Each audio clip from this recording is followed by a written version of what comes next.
The next speaker will be President Jan Zahradil, Conservatives and Reformists. Thank you, Mr. President. I think that we can hardly call it success. We've seen another emergency measure aiming at the restoration of fiscal stability, definitely the step in the right direction, but not sufficient.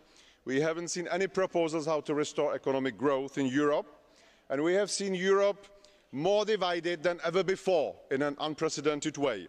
Some of you are still talking about 26, and I don't think that any of you is entitled to speak on behalf of 26. So please stop it. It's not true. None of you is entitled to speak for 26 member countries. We have 17 Eurozone countries.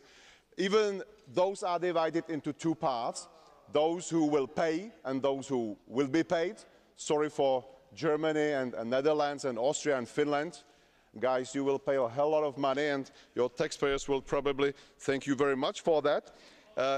Then we have, of course, 9 non-Eurozone countries that might or might not join the plan. This is still a question and some of them might be very reluctant.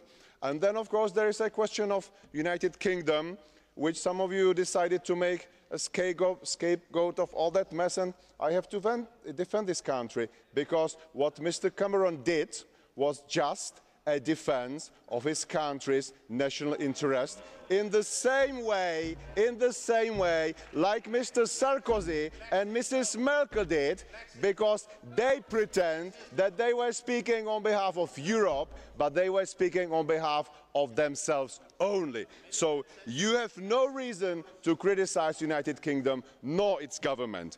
I think, Mr. President, where we are now, it's very clear. We are in the situation of multi-speed Europe. It is a reality. When times get hard, when times get tough, the community method evaporates. We are going intergovernmental.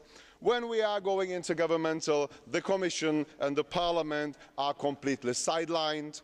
And if we are going intergovernmental, there is an open question about the legal validity of that intergovernmental treaty or agreement, or however you can call that, and its compatibility with the EU primary law as well.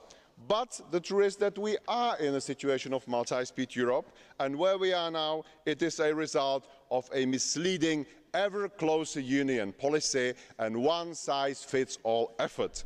We will pay economically very dear for that. We will pay very dear for that wrong, ideologically motivated strive to maintain the Eurozone at every cost, and I can only repeat that this is not the EU policy for the 21st century. You might like it or not, but if you don't get it, you maybe might scrape through this crisis, but others will inevitably come, and their consequences might be detrimental. Thank you very much. Thank you very much, Mr. President.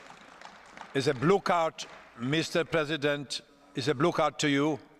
Are you ready to answer? Yes, okay. Mr. Leichtfried. Danke, Herr Präsident. Herr Kollege, Sie haben jetzt mit einer erstaunlichen Vehemenz den Herrn Cameron verteidigt you defended Mr. Cameron with an astounding vehemence and also mentioned the taxpayers. I think the only person that Mr. Cameron was speaking on behalf of were the multi-millionaire speculators and those operating on the financial markets. And so, if Mr. Cameron continues down that road, are you happy for him to do that? Because then the UK will become a second version of the Cayman Islands. Lots of multi-millionaires, lots of bank accounts, but no jobs. Mr. Leichtfried, I'm very much afraid that it seems that as a member of the socialist group, you seem to misunderstand a little bit the role of the financial sector in the European economy. This is not only question of the city. This is the question of the entire prosperity of the entire European Union. Because I can assure you that our economies are mutually intertwined. If one economy suffers, then the others will suffer as well.